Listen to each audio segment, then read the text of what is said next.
Boas tardes, boas noites. Nossa primeira reunião de 2023. Vamos retomar a leitura do livro A Caminho da Luz. E estamos no período da queda da Bastilha, né? Então eu vou até fazer uma leitura do parágrafo imediatamente anterior para que a gente recontextualize. Está se falando aqui do século XVIII, né? Dentro do que a gente chama modernidade, né? E esse período ele foi caracterizado desde o século XVI, 1500, até o final do século XVIII, pelo pensamento, pela filosofia valorizando a razão, né? Foram muitos filósofos, a partir, por exemplo, de Descartes até Immanuel Kant, passando pelos escritores da enciclopédia, que é exatamente o conceito que nós temos de enciclopédia, um grande dicionário, em que são tratados todos os assuntos, com colaboração de mais de 150 escritores, né? E sobre todos os assuntos, desde trabalho, pensamento, liberdade, política, né?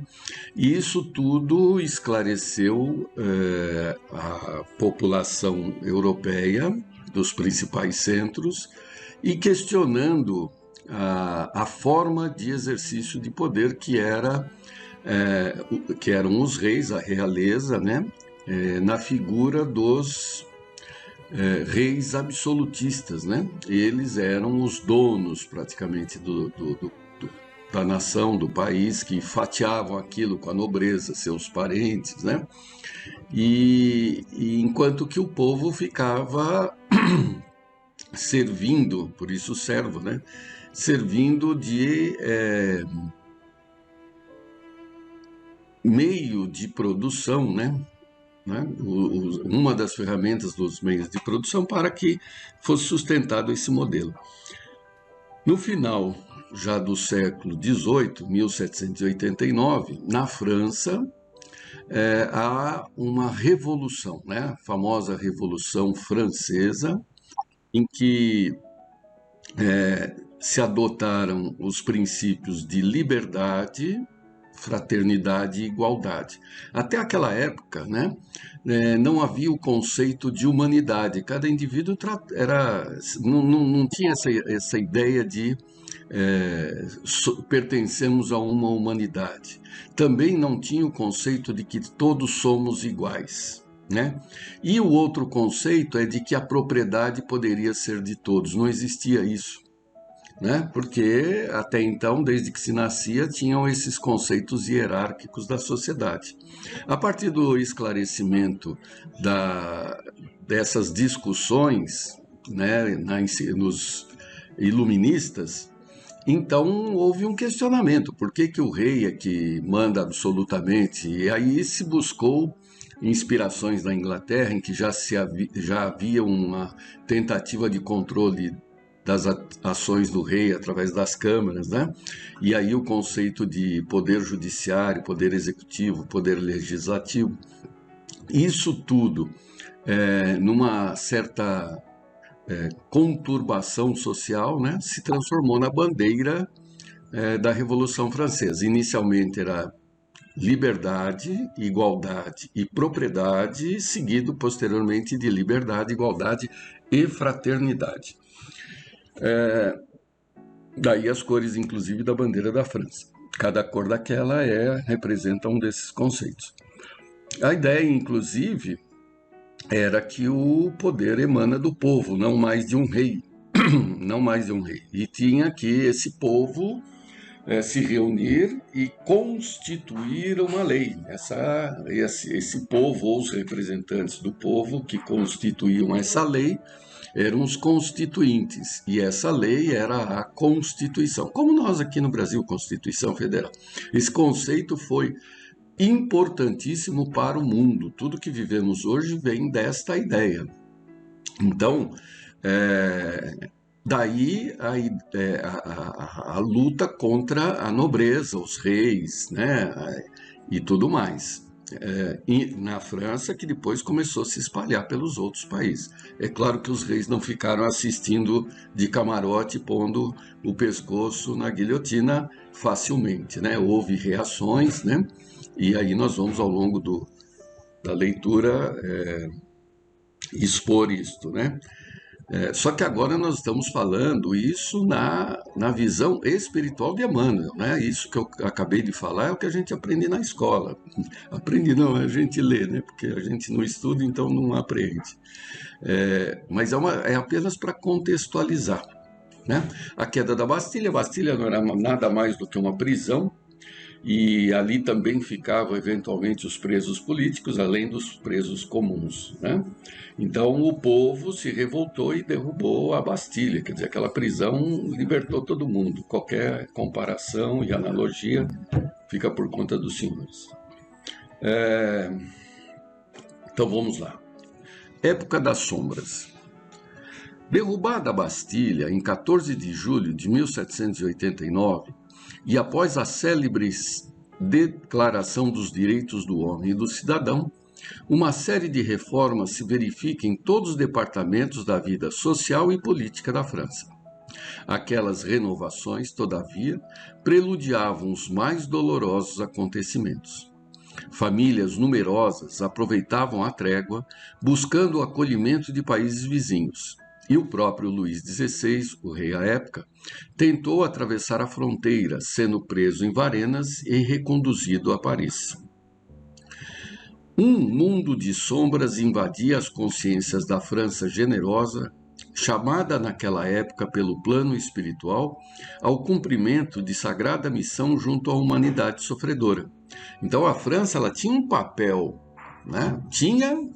Teve e obviamente ainda tem um papel, né, histórico dentro do equilíbrio e desenvolvimento da humanidade, da civilização da Terra, né?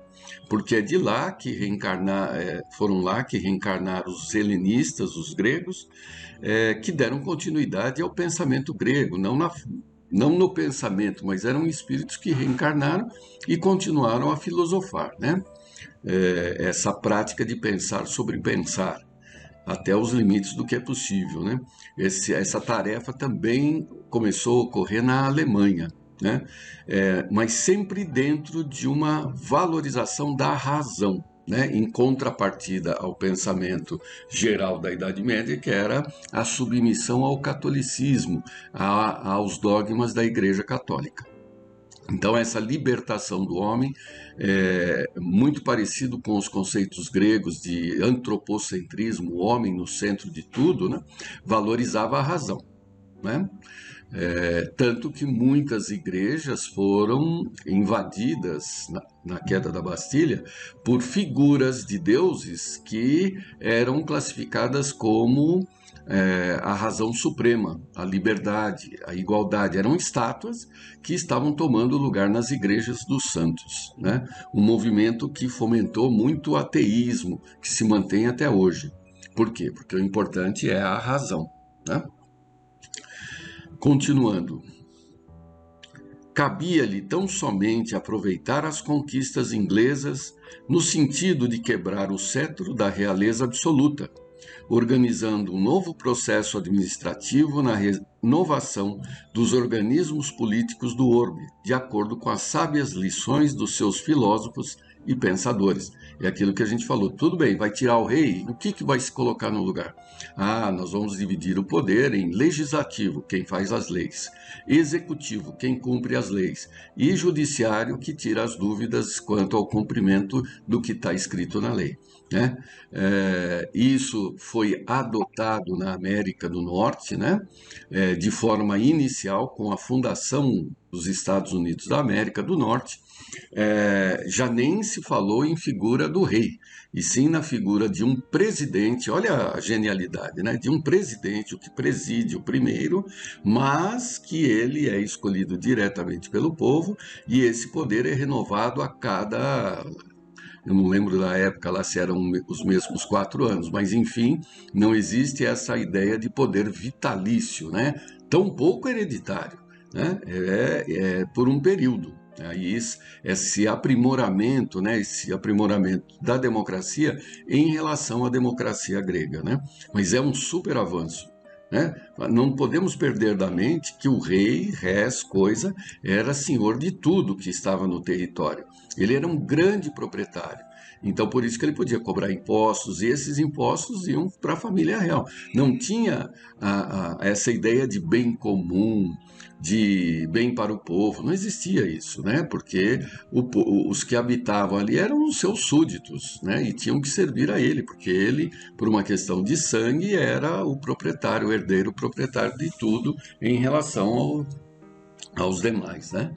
Esse conceito muda completamente, de difícil implantação até hoje, desta época, final do século XVIII até hoje. É difícil fazer as pessoas cumprirem a lei, né? E também entender que essa lei ela partiu da vontade do povo, mesmo porque tem mil problemas, né? Quem representa o povo, quais são os interesses, a coisa se tornou muito mais complexa, como veremos nas reuniões seguintes, né? Todavia, se alguns espíritos se encontravam preparados para a jornada heróica daquele fim de século, muitas outras personalidades, infelizmente, espreitavam na treva o momento psicológico para saciar a sede de sangue e de poder. Foi assim que, depois de muitas figuras notáveis dos primórdios revolucionários, surgiram espíritos tenebrosos como Robespierre e Marat. A volúpia da vitória generalizou uma forte embriaguez de morticínio no ânimo das massas, conduzindo-as aos mais nefastos acontecimentos, né? Então, os anos que se seguiram à queda da Bastilha foram muito difíceis, muito sanguinolentos, né? E nós não podemos perder a descrição dos espíritos através, por exemplo, de André Luiz, né?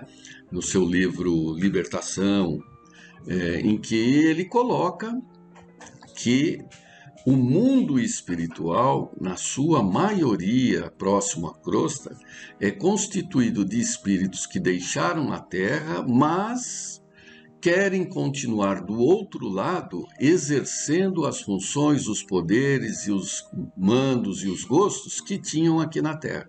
É uma super multidão que desencarnou e se não se conforma com esse desencarne de estar num lugar em que eles perderam esse exercício de poder.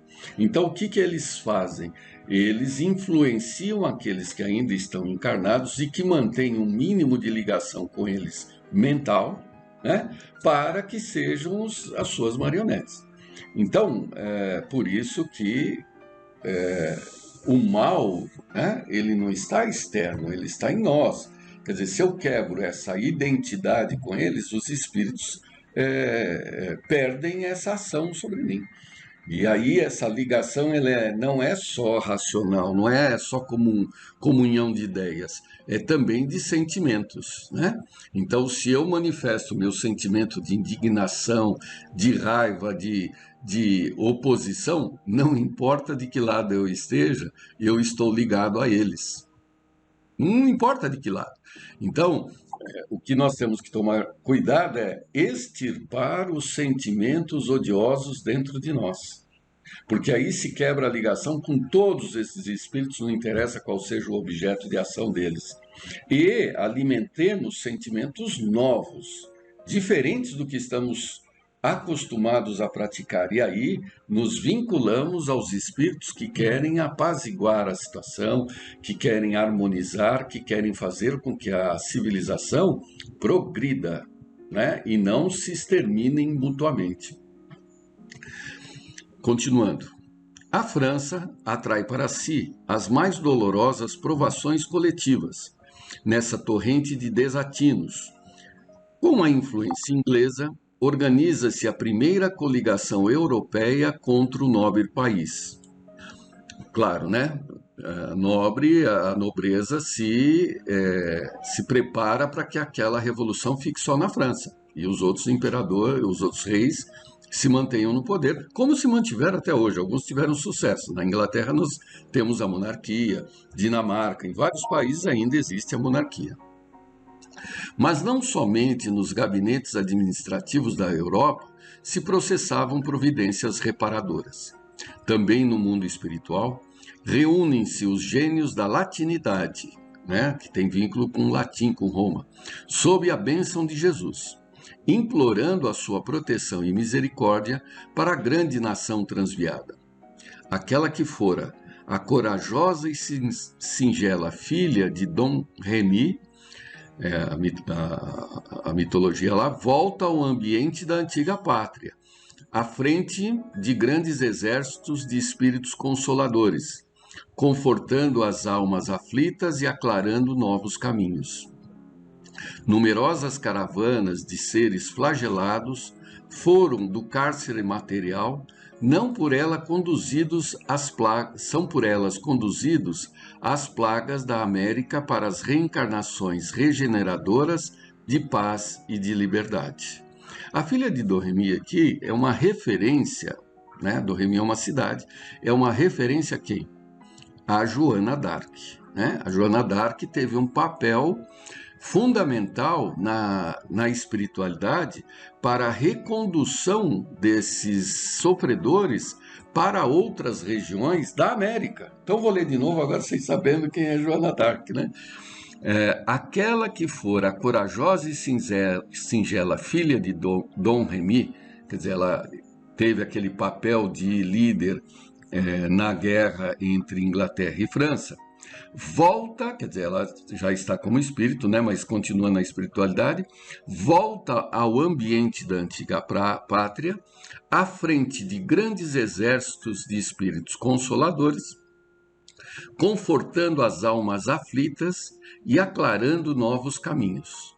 Numerosas caravanas de seres flagelados, fora do cárcere material, são por ela conduzidos às plagas da América, para as reencarnações regeneradoras de paz e de liberdade. Outro parênteses aqui, né? Então, o que a gente aprende? 1789, queda da Bastilha, lá na França, um período de terror, né? E muitos espíritos desencarnam, e aí eles são o quê?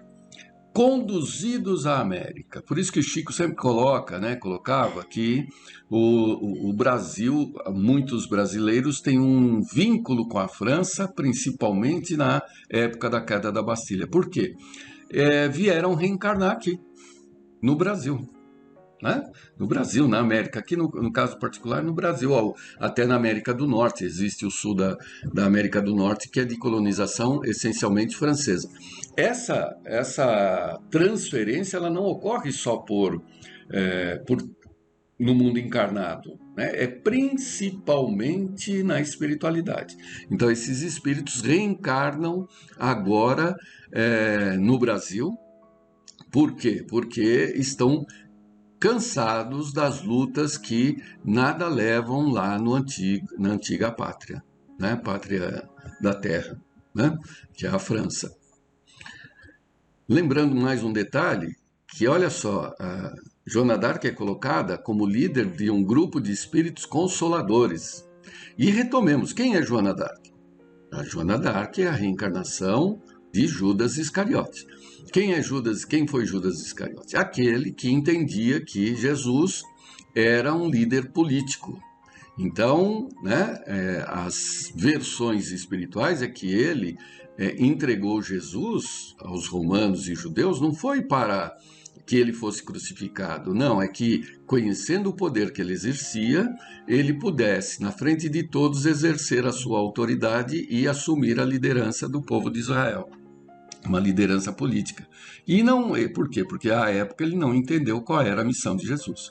Né? Depois de passar por muito sofrimento, reencarnou, como a única notícia que a gente tem imediatamente depois da encarnação como Judas é de Joana d'Arc. Né? E como Joana d'Arc, vocês sabem também, aí sim era uma líder política, mas uma líder política para que buscasse acabar a guerra. Né? Sempre através do apoio da mediunidade nas suas visões, garantindo os espíritos orientadores dela que fosse cumprida a sua missão com zelo, como foi, né? E a partir de então se torna um dos símbolos da França e protetora daquela população, né? Inclusive se envolvendo na destinação dessas almas, independente da pátria. Infelizmente, nosso tempo estourou, né? Eu vou ler só 2 minutos aqui para dar liga para a semana que vem. O período do terror, que é justamente após a queda da Bastilha. A lei das compensações é uma das maiores e mais vivas realidades do universo. Sob as suas disposições sábias e justas, a cidade de Paris teria de ser, ainda por muito tempo, o teatro de trágicos acontecimentos, e foi assim que se instalou o hediondo Tribunal Revolucionário e a chamada Junta de Salvação Pública, com os mais sinistros espetáculos do patíbulo. A consciência da França viu-se envolvida em trevas espessas. A tirania de Robespierre ordenou a matança de numerosos companheiros e de muitos homens honestos e dignos. Erradamente, Carlota Corday entregou-se ao crime na residência de Marat, com o propósito de restituir a liberdade ao povo de sua terra e expiando seu ato extremo com a própria vida.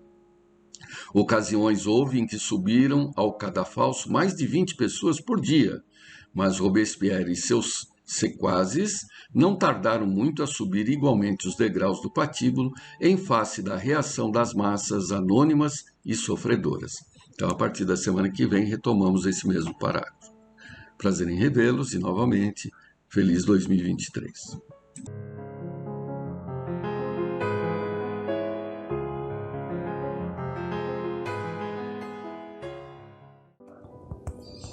Olá, como vão todos? Espero que todos estejam bem, todos estejam com saúde, todos estejam em paz. Desejo a todos um feliz 2023, que esse novo ciclo que começamos seja repleto de bênçãos para todos nós. Nós vamos iniciar essa palestra doutrinária com a prece que Jesus nos ensinou. Pai nosso, que estais nos céus, santificado seja o vosso nome. Venha a nós o vosso reino.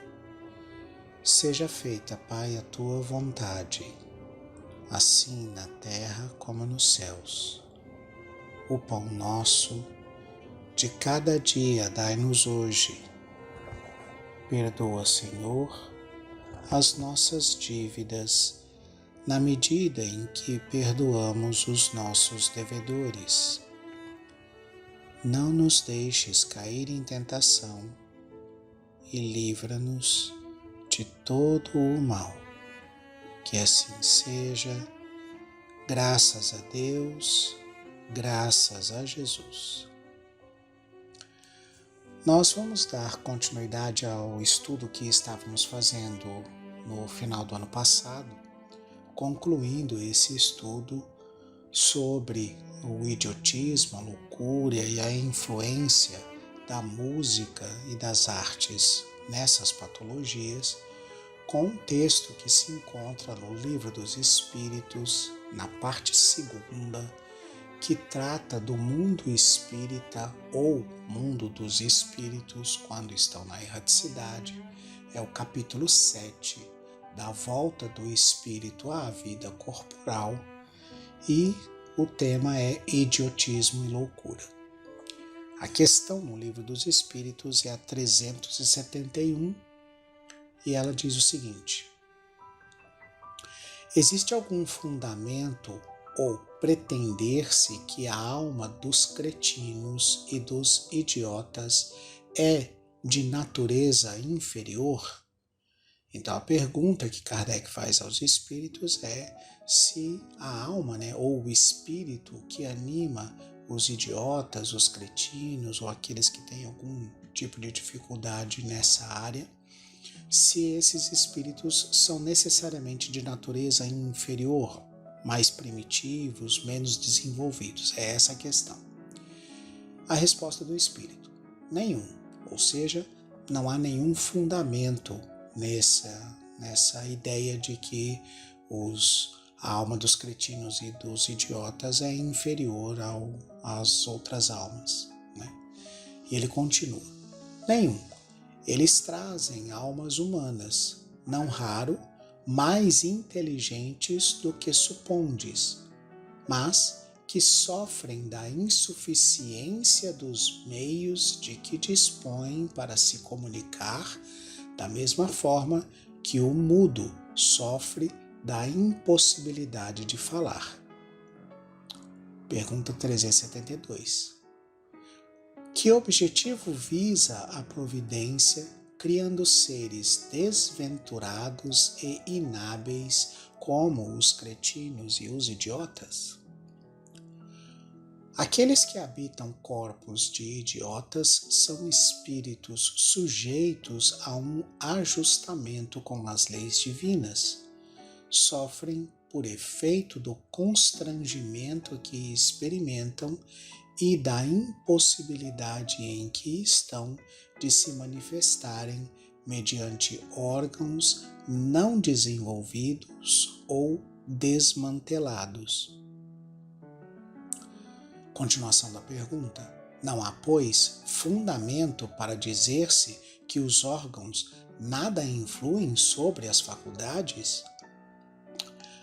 Resposta do espírito. Nunca dissemos que os órgãos não têm influência sobre as faculdades. Têm muito grande influência sobre a manifestação das faculdades, mas não são os órgãos a origem das faculdades. Aí está a diferença.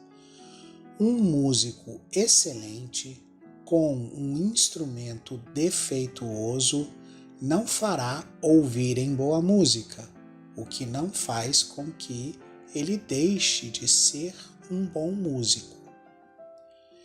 Importa se distinga o estado normal do estado patológico. No primeiro, o estado normal, o moral vence os obstáculos que a matéria lhe impõe. Há, porém, casos em que a matéria oferece tal resistência que as manifestações psíquicas ficam impedidas, tolhidas ou desnaturadas, como são os casos de idiotismo e de loucura. São casos patológicos e, não gozando a alma de toda a sua liberdade, nesse estado, a própria lei humana a isenta da impossibilidade a própria lei humana a isenta da responsabilidade de seus atos. Pergunta 373. Qual será o mérito da existência de seres que, como os cretinos e os idiotas, não podendo fazer o bem nem o mal, se acham incapacitados de progredir? Pode ser uma expiação decorrente do abuso que fizeram de certas faculdades. É, neste caso, um estacionamento temporário. Continuação da pergunta. Pode assim o corpo de um idiota conter um espírito que tenha animado um homem de gênio em precedente existência? Certo, é a resposta do espírito. A genialidade pode se tornar, por vezes, instrumento de uma grande calamidade, ou seja, um flagelo, quando dela o homem abusa. A superioridade moral nem sempre guarda proporção com a superioridade intelectual, e os grandes gênios podem ter muito que espiar. Daí, frequentemente, lhes resulta uma existência em posição inferior àquela que tiveram e uma causa de sofrimento.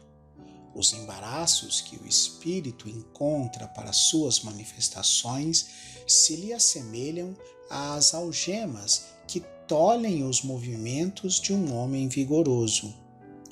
Pode dizer-se que os cretinos e os idiotas são estropiados do cérebro, assim como o coxo é um estropiado das pernas e o cego dos olhos. Pergunta 374. Na condição de espírito livre, tem o idiota consciência do seu estado mental? Frequentemente tem. Compreende que as cadeias que lhe dificultam o voo são provas ou expiação. Qual, na loucura, é a situação do espírito? O espírito, quando em liberdade, recebe diretamente suas impressões e diretamente exerce sua ação sobre a matéria. Encarnado, porém, ele se encontra em condições muito diversas e na contingência de só poder fazer isso com o auxílio de órgãos especiais. Quando se altera uma parte ou o conjunto desses órgãos, podem estar-lhe interrompidas naquilo de que dependam esses órgãos, as suas ações, as suas interpretações ou as suas impressões. Se perde os olhos, fica cego. Se perde o ouvido, torna-se surdo, e assim por diante. Imagina agora que seja o órgão preside as manifestações da inteligência. Esse órgão foi atacado ou modificado parcial ou inteiramente pelas enfermidades ou deficiências.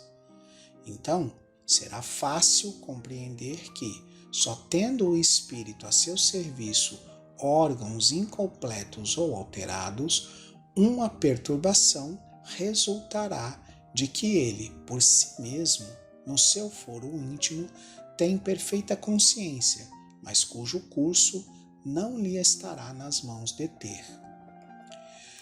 Se observa até aqui, pela leitura das perguntas e respostas, a completa independência entre a condição do espírito e a condição do corpo, no caso da loucura ou da idiotia ou de qualquer outra dificuldade na área mental, né? Pode ser que seja um estado patológico, então aí o corpo tem uma doença que dificulta, impede, atrapalha a manifestação correta do espírito, ou pode ser uma condição temporária, algum acidente, alguma pancada, alguma coisa que aconteceu que faça essa dificuldade. Mas no caso da loucura e da idiotia, o espírito que habita aquele corpo, ele não necessariamente é um espírito inferior, como ele coloca na primeira resposta que ele dá a esse respeito. Não há relação direta entre uma coisa e outra.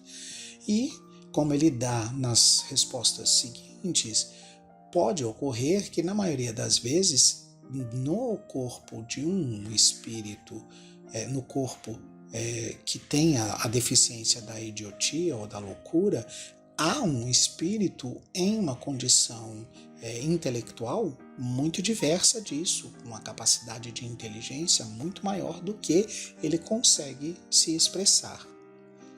Ocorre, porém, que da mesma forma que uma pessoa que quer falar, mas é muda, então uma pessoa que entende as falas, mas é surda, então não consegue ouvir o que está sendo dito.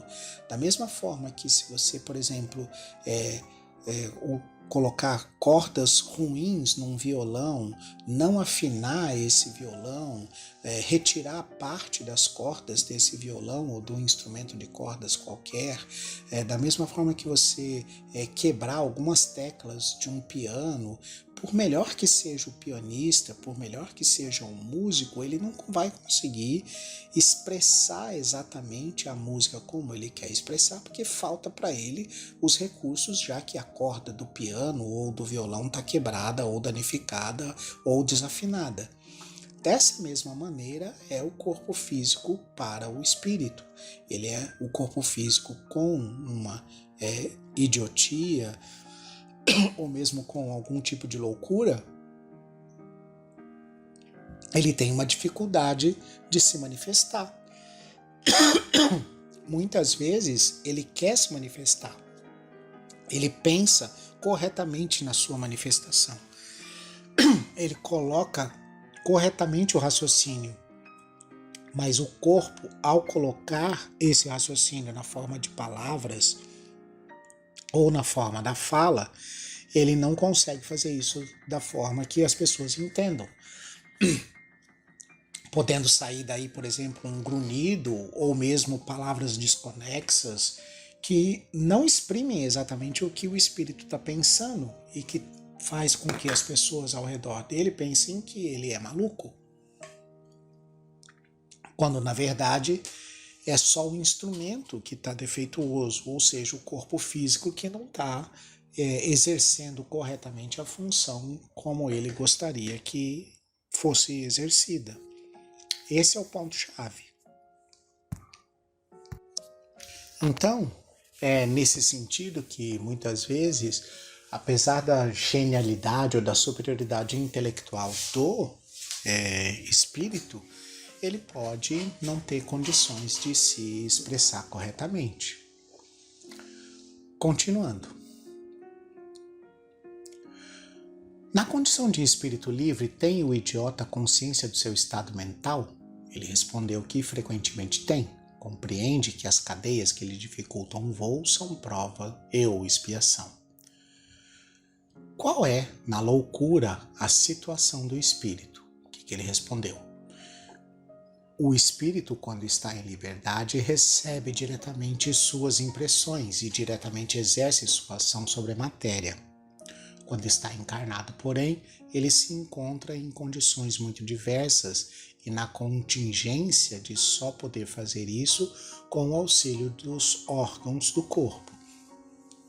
Então, você observa na resposta do espírito como os órgãos do corpo exercem influência sobre a ação dos espíritos, da gente enquanto a gente está encarnado. Vamos dar sequência na pergunta 375, que ela tem uma segunda etapa. Ele pergunta assim: então, o desorganizado é sempre o corpo e não o espírito? A resposta bem clara do espírito: sim, mas convém não perder de vista que, assim como o espírito atua sobre a matéria, também a matéria reage sobre o espírito dentro de certos limites e que pode acontecer o espírito se impressionar temporariamente com a alteração dos órgãos pelos quais ele se manifesta e receber as impressões. Pode mesmo suceder que, com a continuação durante longo tempo da loucura, da repetição dos mesmos atos, a matéria acabe por exercer sobre o espírito uma influência de que ele não se libertará senão depois de se haver desligado de toda a impressão material. Por que razão a loucura leva o homem algumas vezes ao suicídio? O espírito sofre pelo constrangimento em que se acha e pela impossibilidade em que se vê de manifestar-se livremente. Por isso, procura na morte um meio de quebrar seus grilhões. Depois da morte, o espírito do alienado se ressente do desarranjo de suas faculdades? Resposta: pode ressentir-se durante algum tempo após a morte, até que se desligue completamente da matéria, como o homem que desperta se ressente por algum tempo da perturbação em que o lançara o sono. De que modo a alteração do cérebro reage sobre o espírito depois da morte? Como uma recordação, um peso que oprime o espírito e, como ele não teve a compreensão de tudo o que se passou durante a sua loucura, sempre se faz necessário um certo tempo a fim de que o espírito se ponha ao corrente de tudo. Por isso é que, quanto mais tempo durar a loucura no curso da vida terrena, tanto mais lhe durará a perturbação, o constrangimento depois da morte. Liberto do corpo, o espírito se ressente por certo tempo da impressão dos laços que ao corpo o prendiam. Então a gente observa nesse último trecho que mesmo depois da morte, essa ação espírito-corpo e corpo-espírito pode deixar algumas sequelas, né?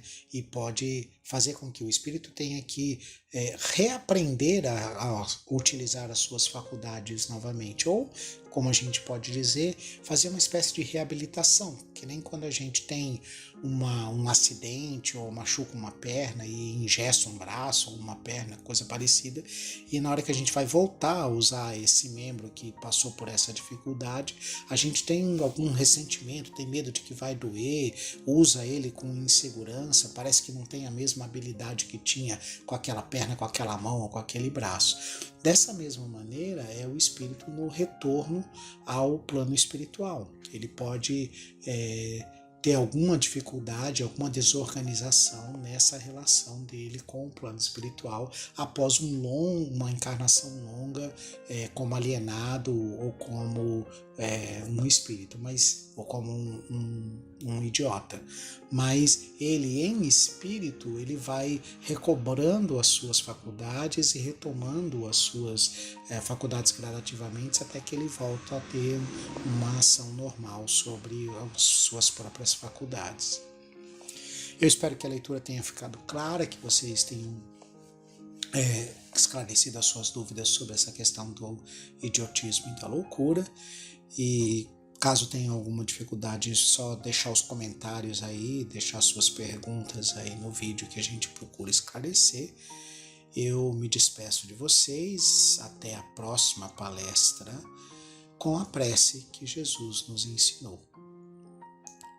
Pai nosso, que estais nos céus, santificado seja o vosso nome.